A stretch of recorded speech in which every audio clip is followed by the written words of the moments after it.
Welcome to Lekurere Speak YouTube channel.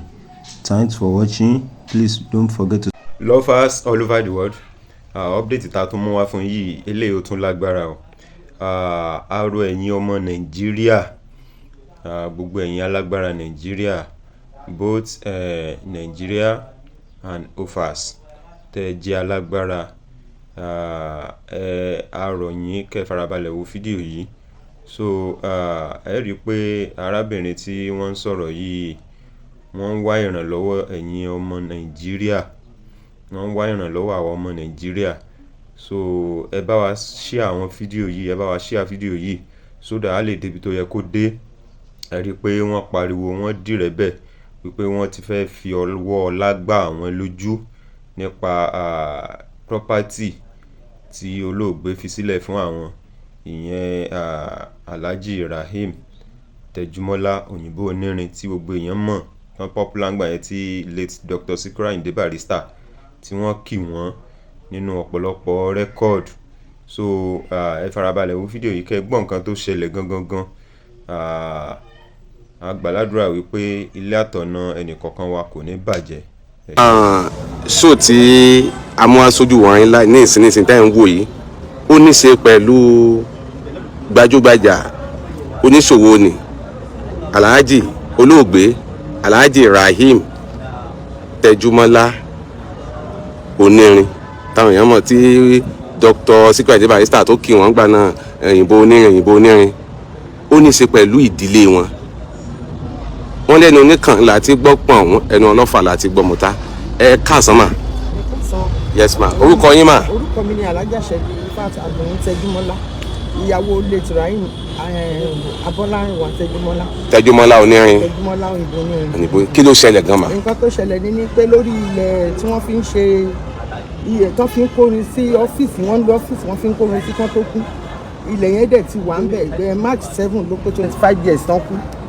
So tí gbogbo ìgbà tán dẹ̀ wà láyé àríyàn kankan wá sọ pé òun ló ní kiri. Ó kàn di 2023 bí ọmọ onílẹ̀ kan ṣe mú invitation wá láti pàǹtí nìyẹn nípa àwọn kan competition against wa pé ká yọjú. A dẹ̀ ń prepare pé a máa yọjú lọ́jọ́ Monday, wọ́n mú kinní yẹn wá ọjọ́ Friday. So a ti ń prepare pé a máa yọjú. So ibi tá ti ń prepare báwọn ọlọ́pàá ṣe fún wa lẹ́tà tán, báwọn ọmọ onílẹ̀ ṣe kó block tán kó gbogbo ẹ̀ tán ṣe fence tán ṣe gbogbo ẹ̀ nínú ibẹ̀ yẹn ní event. Tọkọ mi ti gbà kó tó kú lórí ilẹ̀ yẹn lọ́dọ̀ bàbá àwọn tí wọ́n ní bàbá àwọn ló ní ilẹ̀ yẹn. Then ó ní iṣẹ́ ọ̀fọ̀ ó níwèé. Tejumola Abọ́lárìnwá ni táìtù ìwé yẹn tó wà lọ́wọ́ wa. Àmọ́ ọmọ onílẹ̀ kankan àdé Tejumola ò dẹ̀ gbélẹ̀ fún ẹnì kankan bí wọ́n ṣe bẹ̀rẹ̀ wàhálà nìyẹn. A wà ní alọ́rí pàǹtí wọ́n ní ká kówé wa, àwọn ọlọ́pàá pàǹtí wọ́n dẹ̀ wòwe wa, wọ́n dẹ̀ invite àwọn náà wípé báwo ni ìwé tí wọ́n kó wà yìí, ìwé tí ṣe ìwé kí ni wọ́n bá dẹ̀ ṣí judgement yẹn, wọ́n ka orúkọ gbogbo àwọn bàbá tó wà bẹ́ẹ̀, wọ́n fi wọ́n ní àwọn mọ̀ pa àwọn bàbá àwọn ni ìgbà tí wọ́n ti kú. Ìkànnì wọn ní òní secretary kìíní pé nígbà tí nǹkan táwọn fi wá ni pé ìgbà tó ń gba secretary àwọn ò mọ ẹni tó gbalẹ̀ gbàdá. Wọ́n á pé káwọn àwọn dẹ̀ tilẹ̀ kìíní mọ́ bí àwọn respond làwọn ṣe wá. Àwọn yẹn wá ní bó ṣe rí ìsìn báwo wá ni wọ́n wá ní ipe kí n wò ṣàṣọ̀rọ̀ ńjọ́ yẹn bọ́n ṣe lọ nìyẹn. So làwa wá ń para police station, àwọn ò wá sí police station mọ́, aṣá ń para pàǹtí, wọn ò wá pàǹtí mọ́. So ìgbà tí wọn ò wá pàǹtí mọ́ bí wọ́n ṣe pè wọ́n nìyẹn, àwọn ọlọ́pàá pè wọ́n pé kán yọjú, wọn ò yọjú. Bí kan ní wọ́n ṣe bọ́lọ́pàá sọ̀rọ̀ níjọ́ yẹn nìyẹn ló ní pé nǹkan tó ṣẹlẹ̀ ni pé tẹ́lẹ̀ àwọn ò mọ ẹni tó nílẹ̀, but nísìn àwọn ti mọ ẹni tó nílẹ̀, káwọn wá ṣe ratification pẹ̀lú àwọn ọlọ́pàá wá ní pé tí wọ́n bá fẹ́ ṣe ratification kì í ṣe wọ́n ṣe máa ṣe ratification ni ẹ yọjú. So bí gbogbo yẹn ṣe lọ nìyẹn. Gbàtà máa rí bí wọ́n ṣe di pé wọ́n tún mú ìwé wá láti Àbújá nìyẹn pé wọ́n ní DIG's office l'Àbújá. Àwọn pìlì ní wọ́n ní ká yọjú ní 11 January 11 bá ṣe ń prepare pé ká yọjú ní 11 yẹn. Bí a ṣe tún gbọ́ Àbújá là ń prepare bá ṣe rí pé wọ́n wá láti zone 2 nìyẹn. Èmi ò tiẹ̀ sílé wọ́n ṣe wá tán wá gbé Habib láti zone 2 nìyẹn. Gbàtàn gbé Habib wọn gbé lọ ká tó sọ wọn ò ṣe investigation, wọn ò mọ bọ́rọ̀ ṣe rí. The only thing tari ni pé wọ́n gbé lọ sí kóòtù tó máa lọ báyìí bó ṣe dèrò Ìkòyí prison nìyẹn tó lò 7 days níbẹ̀. Bá ṣáà ṣe yanjú ẹ̀kọ́ lọ́run tó tún ṣe pé ká tó bèèlè kan tó jáde. Ìjọ tó wá lọ sí kóòtù tó tún padà lọ sí kóòtù bálájí Samson dín Àkànní Súlè bó ṣe ń jáde nínú court báwọn ọlọ́pàá zone 2 bó ṣe tún gbé nìyẹn. Tani Alhaji Samson dín yẹn? Alhaji Samson dín Àkànní Súlè ọmọ onílẹ̀ náà ni òun. Ọmọ onílẹ̀ lòun náà. Òun náà ni Alhaji Samson dín bó ṣe tún gbé òun náà nìyẹn. Bó ṣe gbé lọ sí wọ́n ṣe tún gbé Habib lọ sí Ìkòyí prison nìyẹn ó lò 2 weeks ní Ìkòyí prison láì ṣe investigation láì sí anything but nǹkan tó wá jẹ́ pàtàkì ni pé tó bá ti wá ṣe kíní wọ́n á kó ọlọ́pàá wá pẹ̀lú ìbọn pẹ̀lú gbogbo wọn á máa dánú lé wa wọn pẹ̀lú àwọn ọmọ onílẹ̀ àwọn ọmọ tó máa ń tẹ̀lé àwọn ọmọ onílẹ̀ yẹn náà máa ń point lé wa náà máa wá kọ́ àwọn ọmọ ọ̀tá dání àtọlọ́pàá ti gbogbo wọn máa wọnú lé wa wọn máa fídíò ẹ̀ náà ni wọ́n ti ṣú ẹ̀ náà wọ́n ṣe máa ń wá nìyẹn wọ́n wá ìjọ tó wọ́n àrẹsẹ̀ kò sí invitation kò sí letter of invitation kò sí anything wọ́n kàn wálé wọ́n á ṣe eléyìí tán wá láti zone 2 wọ́n gbẹ̀yìn ó wá ti wá di gbogbo ìgbà tó bá ti lọ sí kóòtù báyìí wọ́n á máa fọlọ́pàá aṣọ ní kóòtù ní láti lè gbé eléyìí tán wá gbẹ̀yìn wọ́n wá ní last week Thursday wọ́n ṣe wá bó ṣe tún di pé gbogbo ilé tún ń sá káàkiri wọ́n tún ti dé àdẹ̀ ní mẹ́gàdì mọ́ wọ́n ti sá wọn nítorí pé àwọn ọlọ́pàá kan má bàa gbé àwọn lọ so àbúrò ọkọ mi tó lọ sílẹ̀kùn fún wọn báyìí wọ́n ṣe mú ni wọ́n béèrè Habib lọ́wọ́ ní kò sílé wọ́n ṣe bẹ̀rẹ̀ sí náà nìyẹn pé kò fẹ́ ká rí Habib ni wọ́n ṣe wọlé nìyẹn ó ṣe di pé wọ́n ń wọnúlé wọn pẹ̀lú ìbọn nulé láì ṣe olè láì ṣe amrọ̀bà láì ṣe nǹkan kan wọ́n á máa fìbọn Ọlọ́run má jẹ́ kéèyàn rà burú tí nǹkan kan ìbọn yẹn tó bá lọ ṣèṣì wọ́n ní accidental discharge ni àbí anything tó ní dẹ́ni ìbẹ̀rù tó ti ẹ̀ ń bàyàn lẹ́rù nísìnyí torí àmọ́rú ọlọ́pàá tó ń wọlé kó má lọ disguise pé ọlọ́pàá ni eléyìí kó má ṣe pé ọlọ́pàá kankan wọ uniform ọlọ́pàá kan wá káyàn mọ́lé nǹkan tó ń bàyàn lẹ́rù ó ti dé ẹ̀mí ó ti di pé wọ́n ń tẹ́tí èèyàn tá a bá rí wájú lé wa báyìí strange faces la máa ń rí níwájú lé so òun ló jẹ́ ká wá báyìí òun ló jẹ́ ká wá pé ọmọ Nàìjíríà kan gbà wá o àkínṣolè ilẹ̀ tó dẹ̀ wá àfẹ̀wú gba ilẹ̀ yẹn ti wà ń bẹ̀ almost 30 something years ọkọ mi tó kú ọkọ mi ti ń jáni gbogbo èèyàn mọ̀ pé Tẹjúmọ́lá ló níbẹ̀ yẹn ló máa ń jáni síbẹ̀ tí tírélà máa tò everybody mọ̀ bó ṣe máa ń jáni síbẹ̀ tí ò sẹ́ni tó yọjú tí ò sí ẹnì kankan tó wá ṣe pé 2023 lẹ́nìkan yọjú ló mú receipt lọ sọ yí police station yí pé òun lòún ra ilẹ̀ yẹn pé malicious damage lórí ilẹ̀ onílẹ̀ tó fọ́gé wọ́n fọ́ fẹ́ǹsì wọlé ni so ọmọ Nàìjíríà gbà wá o wọ́n ṣàánú nǹkan kò gbọ́dọ̀ ṣe wá kò gbọ́dọ̀ ṣe èmi kò gbọ́dọ̀ ṣàwọn ọmọ kò gbọ́dọ̀ ṣàbíbò torí wọ́n fọlọ́pàá tírélẹ̀ káàkiri a lè máa lọ a máa wo ojú ọ̀nà káàkiri a máa wo ìta a máa wọ gbogbo ẹ̀ kò sẹ́ni tó lè jáde mọ́ kò sẹ́ni tó lè jáde mọ́ lè tó ọmọ Nàìjíríà gbà wá ìlú tó lófin kí ló ń jọ ibùdó àwọn Lagos State lands tán bá wa kíyèsí ìwé yẹn tán bá mẹni tó nílẹ̀ then gbogbo KIG tó ní wọ́n láwọn ọmọ IG pé kò sí nǹkan tẹ́nìkan kan KIG kan jọ kí gbogbo ọmọ Nàìjíríà commissioner of police gbogbo àwọn alágbára ẹgbàá ẹ̀yìn torí Tẹjúmọ́lá wọ́n mọ Tẹjúmọ́lá kò wúrú òfin rí o kò dẹ̀ ṣe kí gbogbo ẹ̀ gbà wá. Mr. Bill ẹ̀yin náà ẹ sọ láàrin ìṣẹ́jú díẹ̀ kí ni àwọn kan tẹ́ rí sọ sí. kọ́sá rí sọ sọ́rọ̀ ẹ̀ náà ni mọ́mọ́ ti sọ ọ̀pọ̀lọpọ̀ ìwọ̀n ṣùgbọ́n ọ̀pọ̀lọpọ̀ àtẹ̀wá bó ṣe ń lọ yìí sí ẹ̀rọ sí ìyẹn ọgbọ́n níbi àti take unnecessary steps ìṣẹ́kọ̀ bí adákẹ́ lórí ẹ̀rọ látijọ́ tó bá ń gbọ́ náà rẹ̀ tó bá yẹ pọ̀rọ̀ kọ́ọ̀tù lòun ní rẹ́ẹ̀dì bàbá ń dé tán ṣe gbogbo ẹjọ́ yẹn tán ní ìgbéró kan nìkan tó tẹ̀lé wọn lọ ọtí àmì sí kọ́ọ̀tù pẹ̀lú ọ̀pẹ́sì wọn gbé lòun èdè mọ̀ pé tẹ bá rojọ́ yẹn kọ́ọ̀tù ẹ̀ lè win so gbàdé ẹ̀ ti gbẹ́jẹ́ lọ kọ́ọ̀tù yẹn náà lẹ́tí wọ́n fi kọ́ọ̀tù ẹ̀ lóde kọ́ọ̀tù kó give verdict ẹ̀ tó tún máa bọ́ sílẹ̀ ẹ̀gbọ́n orílẹ̀ lórí kéèsì àti lọ́dí àwọn bàbá wa Fẹ́mi Fálànà wọ́n ti bá a dá sí pé ìgbà tí adẹ̀ fi tọ̀ wọlé tí àwọn náà dẹ̀ ti gbé àwọn ìgbésẹ̀ díẹ̀ lọ́nà tó bàbá máa ń bízì so bàbá ṣe rẹ̀ ni pé eléyìí tó wá ṣe ní bàbá bá rí ẹ̀ yìí la fẹ́ káwọn èèyàn mọ̀ AIG wọ́n bá dá sí torí àwọn ọlọ́pàá náà lọ ń lò fún most of the job commissioners àwọn AIG judges kan dá sọ̀rọ̀ ẹ̀ at this stage life for safe ìdílé mi lọ́sẹ̀ fọwọ́lé yìí like I said yesterday mi ì lè wọlé mọ́ because mi ì nàkọ́tọ̀ plans nílé because they are out to just rope me one way or the other because that's how they work operation tó máa sábà ṣe pẹ̀lú àwọn ọmọ onílẹ̀ yẹn nìyẹn wá bẹ́yẹn fẹ́ wáìsù sí ẹni tó bá ń bá wọn jà lọ́rùn ni wọ́n á fi fẹ́ni ẹni ẹ̀rọ pèsè wọ́n á fi ẹ̀ gbalẹ̀ wọn dá ṣe dé káyọ̀ ìsàwálẹ̀ tó jẹ́ Tẹjúmọ́lá mo fẹ́ ẹni ẹ̀rú gbalẹ̀ ilẹ̀ tó rà rí ilẹ̀ tó wà ń kọ́ tiẹ̀ dáhùn sọ yìí náà wọ́n ti mú ọtí kọ́ ṣọ́ọ̀bù sórí ṣọ́ọ̀bù wà lórí ẹ̀mẹ́rin lórí ẹ̀mẹ́rin ilẹ̀ tó ní jọ́ọ̀mẹ́ntì ṣùgbọ́n ẹ̀ ṣe rí ni pé wọ́n tilẹ̀ ló wọ̀ wọ́n lójú bọ̀ àwọn tọ́lé àríkíbà àwọn bàbá wọn máa tà lẹ́wọ̀n tó bá fẹ́ jogún wá lọ jogún ìtọ́tọ́ nínú wọn ni wá gbalẹ̀ onílẹ̀ sọkàn bá a sọ fún ọ̀rọ̀ dẹ̀ wà ń court àyè tí sinna káyìjì kó bá a dá sí sọkàn bá a fún mi. Yes, gbogbo ẹ̀yin ọmọ Nàìjíríà yín tí a wà ní ìgbọnnu òfin the IG Inspector General of Police DIG àwọn commissioners ní ìpínlẹ̀ Èkó, gbogbo àwọn ọlọ́pàá ní àtàwọn olóṣèlú, àwọn èèyàn kàrìnkàrìn, gẹ́gẹ́ bí ẹ ti gbọ́ lẹ́nu àwọn ìyàwó àti ọmọ bàbá olóògbé Tẹjúmọ́lá òyìnbó onírin.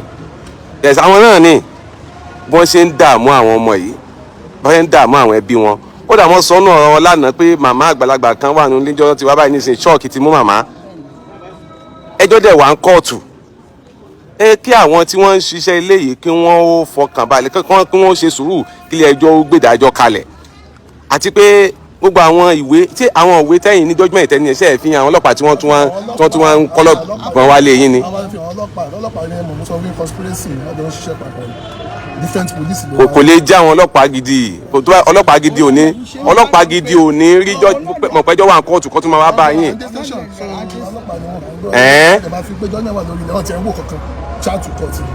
láti débẹ̀ lẹ́nu báyìí no investigation alẹ́ ẹjọ́ yẹn báyìí ti pè é charge sheet ìgbọ̀rọ̀ ẹ̀. àwọn ọlọ́pàá ìlú yìí náà. wọ́n ní jẹ́ ká lọ kó ìwá láti débẹ̀ báyìí a ní judgement lórí ìwé wọn tẹ̀ fẹ́ gbọ́. then orí ilẹ̀ tí à ń sọ̀rọ̀ ìta ní ó wà ní court, ó wà ní high court, ó wà ní magistrate court. ìjẹ́jọ́ tán wá àti ìjẹ́jọ́ náà ti ṣiṣẹ́, wọ́n ti kọ́ ṣọ́ọ̀bù bíi 6 wọ́n ti kọ́ sórí ilẹ̀ yẹn. then gbà tán máa arrest àbúrò ọkọ mi, wọ́n gbé pẹ̀lú gbogbo wọn náà jọ lọ sórí ilẹ̀ yẹn àtọlọ́pàá àti gbogbo ẹ̀ bọ́n ṣe ń kó blocks tí wọ́n lé tán ṣe wọ́n yìí ń ṣiṣẹ́ lórí ilẹ̀ yẹn tán ti kọ́ ṣọ́ọ̀bù ilẹ̀ tí kì í ṣe ti yín. wọ́n arrest tenant, wọ́n rẹ̀ arrest àbúrò ọkọ mi, wọ́n gbá àwọn méjèèjì lọ sí police command ní Ìkẹjà. station bo ni wọ́n ti wá gbé yín tán gbé yín lọ kóòtù? Station police ti bo? nígbà tí eléyìí tí wọ́n rí lẹ́yìn police command ti wá nílé wọ́n ti bo CP special squad 2 láti Ìkẹjà. àwọn èyí ti tẹ́lẹ̀ zone 2 ní méjì. àwọn zone 2 ní méjèèjì tán wá different ọlọ́pàá. different section pàǹtí wà ní pàǹtí tiẹ̀ ó ṣiṣẹ́ dáadáa torí ó ń ṣe investigation. àwọn pàǹtí ṣe dáadáa, wọ́n ṣe investigation tiwọn.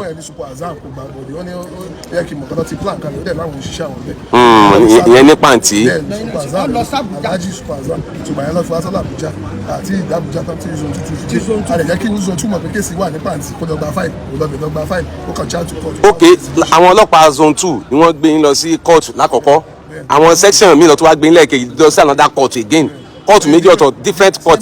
pé wọ́n ní different party nítorí iwájú àtẹ̀yìn ní ilẹ̀ yẹn àwọn ṣe definitely yẹ ti rí pé àwọn tó ń ṣiṣẹ́ yẹn náà ẹni tó ń claim wájú tó lóun ráwájú àtẹni tó lóun rẹ̀yìn àwọn ọjọ́ ń ṣiṣẹ́ pọ̀ yìí so kò láwọn ọmọ nílẹ̀ so they are using zone 2 ló ń lò specifically fún gbogbo iṣẹ́ tó ń ṣe. àwọn zone 2 wàá gba document kankan ló tó fi gbé yín lọ court.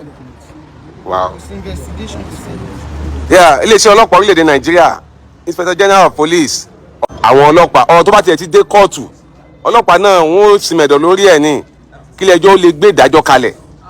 wọ́n jẹ́ pé ọ̀rọ̀ tó wà ní kóòtù ilé-ẹjọ́ ọlọ́pàá tún wá ń lọ wọ́n nígbà ayé wọn tẹ́ ẹ mọ̀ bàbá Alhaji Rahim Tẹjúmọ́lá òyìnbó onírin tẹ́ ẹ mọ̀ wọ́n gbà ayé wọn. ẹ bá wa gbégbèsè lórí ọ̀rọ̀ yìí, káwọn ẹbí yóò fọkàn balẹ̀ kí wọ́n kẹ́mi kan fẹ̀mí lélẹ̀ kó má jẹ́ pé lójoojúmọ́ wọ́n máa sá kí wọ́n lè gbénu ilé mọ́. ilé tí bàbá kọ́ nígbà lójú ayé wọn lè gbé rẹ̀ mọ́, ọlọ́pàá lókùn tó ń lé wọn káàkiri. tí wọ́n sì ní fúnra wọn ní judgement tí bàbá gan gbà, ìyẹn Alhaji Tẹjúmọ́lá kó tó kú, wọ́n ní judgement táwọn ẹbí ní judgement wà lọ́wọ́ wọn. judgement yìí ni wọ́n ní àwọn fi hàn wọ́n ní pàǹtí tí pàǹtí ní ẹja ṣe investigation. lórí investigation làwọn ọmọ onílẹ̀ tí wọ́n sọ yìí wọ́n gbọ́n Àbújá lọ, wọ́n ì tí ì lọ Àbújá rárá làwọn zone 2 fi wá gbé wọn. wọ́n gbé wọn lákọ̀ọ́kọ́, wọ́n gbé àkọ́bí bàbá Tẹjúmọ́lá, wọ́n gbé wọn lọ sí kóòtù níjọ́ náà, wọ́n já wọn sí Ìkòyí prison.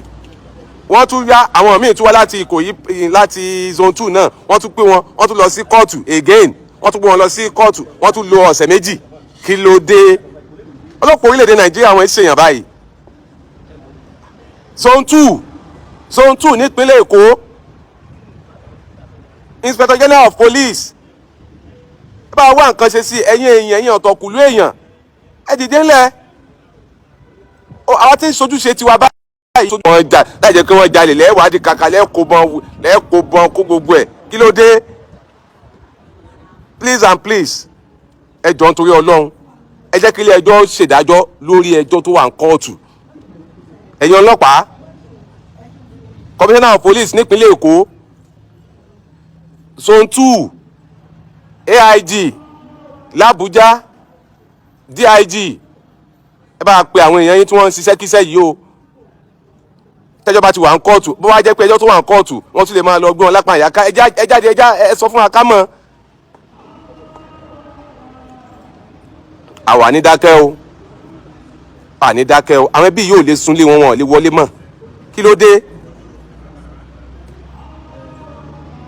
a máa retí àbọ̀ láti ọ̀dọ̀ Inspector General of Police, Commissioner of Police ìlú Èkó, DIG, gbogbo ẹ̀yin ọlọ́pàá pátá ẹ bá wa pe àwọn èèyàn yín àwọn ọmọ zone 2 tí wọ́n ń ṣiṣẹ́ kíṣẹ́ yìí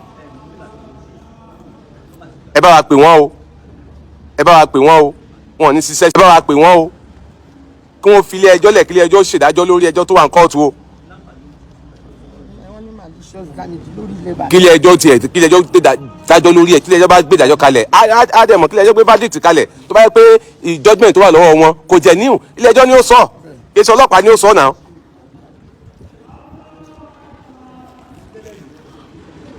ẹ ṣeun máa wọ̀ pé ẹ tún ru àwọn ọmọ Nàìjíríà àti iléeṣẹ́ ọlọ́pàá lẹ́ẹ̀kan sí kẹ́ tó máa lọ ẹ pè wọ́n màmá. ẹ jọ gbogbo ọmọ Nàìjíríà o ẹ ràn wá lọ́wọ́ o ẹ gbà wá o IG DIG Commissioner of Police gbogbo ẹ̀yin ọlọ́pàá ẹ̀yin torí mo mọ̀ pé èèyàn dáadáa ti wà nù ọlọ́pàá o èèyàn dáadáa dẹ̀ ṣùkù sí Nàìjíríà gbogbo yín ẹ dìde o ẹrù yóò ní dànù o ẹ̀mí yóò ní sọnù o ogun eléyìí pọ̀ o ogun Boko Haram ò gbọ́dọ̀ ilé tó léyìí o ẹ jọ nítorí Ọlọ́run mo fọlọ́ ọba bẹ̀yìn ilé àtọ̀nà yín náà ní dàgbù ẹ jọ ẹ bá bẹ̀ wọ́n Alhaji Samson dínà Akànnì Súlè Alhaji Sars ní nickname àti Akin Taiwo Oyèdàrẹ ẹjọ ẹ bá wa bẹ̀ ta ló ní ilẹ̀ òun ló lóun ralẹ̀ ní 1984 kò yọjú pé òun ralẹ̀ o Tejumola sì ló bóyá bí almost 10 years kó tó di kó kú ní March 7 1999 after 25 years tó kú bó ṣẹ̀ṣẹ̀ wá claim pé òun ralẹ̀ ló ṣẹ̀ṣẹ̀ bọ́ sórí ilẹ̀ ẹjọ ẹ bá ẹjọ nítorí ẹ bá bẹ̀ wọ́n ilẹ̀ Tejumola nílẹ̀ àti àwọn ọmọ onílẹ̀ àwọn Siftansi family nídìímù kọjọ gbogbo wọn mọ̀ pé Tejumola ló ralẹ̀ torí gbogbo wọn mọ̀ bí Tejumola ṣe ń gbèrin wọlé tí tírélà máa tò tí tírélà máa wọlé ẹjọ́ kọjọ nítorí Ọlọ́run àmọ́ pé wọ́n mọ̀yàn wọ́n lóògùn wọ́n dẹ̀ ní wọ́n mọ ọlọ́pàá bẹ̀tà wá ní Ọlọ́run ó super. Lovers all over the world àwọn àgbà máa ń sọ̀rọ̀ wọn máa ń pòwe wípé ipòkípò tí a bá wà lénìí ká ṣe rere because òní la rí kò sẹ́ni tó mọ ọjọ́ ọ̀la kò sẹ́ni tó mọ ọjọ́ iwájú ẹni tó bá ní agbára tó fi yànyàn jẹ kó rántí ọjọ́ alẹ́ kó rántí pẹ̀sán wà kó rántí wípé bó pẹ́ bóyá gbogbo ayé náà láfi ayé sílẹ̀ so ìwà tí a bá wù ẹni àwọn ọmọ wa ni wọ́n mọ̀ dé bá so ìwọ tó lágbára tó ń fi pọ̀ ọ́lá tó fi ń gbàyàn lójú ṣe eré o ro ọjọ́ iwájú o ro àtúbọ̀tán o rántí pé alẹ́ lẹ́rù tó bá rò pọ̀ tètè kú tó bá tètè kú so rántí gbogbo ìwàkiwà tó ń wù láburú sọmọlàkejì tó ń yànyàn jẹ tó ń fọwọ́ lágbàyàn lójú kò sí bá a ṣe lè wò ó gbọ́n tó ẹ̀sán òkè so ẹ rí i pé nígbà táwọn máa yí sọ̀rọ̀ gan àánú wọn ṣèyàn púpọ̀ lọ́pọ̀lọpọ̀ because gbogbo nǹkan tí wọ́n sọ kalẹ̀ yẹn ó jẹ́ nǹkan tó ń kọ́yàn lóminú pé sírù nǹkan báyìí ṣe tó ń ṣẹlẹ̀ lórílẹ̀‐èdè Nàìjíríà ìlú tó yẹ gbogbo nǹkan tó yẹ ká fi ọwọ́ òfin tò ká jẹ́ kó lọ ní ìlànà òfin táwọn ń ṣe ìdájọ́ lọ́wọ́ ara wa ṣe rí i pé ó kù díẹ̀ káàtó kò bójúmọ́ rárá so agbáládùúrà wípé ilé àtọ̀nà ẹnìkọ̀ọ̀kan wa kò ní bàjẹ́ so ẹ̀yin tẹ́ bá ṣe ń darapọ̀ mọ́ channel wa ẹ bá wa likes ẹ bá wa share ẹ bá wa comment ẹ bá wa subscribe especially fídíò yìí ó jẹ́ nǹkan tó gbúdọ̀ go viral because ẹ̀kọ́ pọ̀ ń bẹ téèyàn tún kọ́ ẹ̀kọ́ wà nínú fídíò yìí téèyàn gbúdọ̀ kọ́ so kẹ́ bá wa share ẹ̀ kó lè débi tó yẹ kó dé so dà àwọn alágbára tán wà ń di òótọ́ wọ́n á lè ṣiṣẹ́ lórí gbogbo àwọn nǹkan tí ìyàwó olóògbé tí wọ́n sọ so ẹ ṣé púpọ̀ we love you all thanks for watching.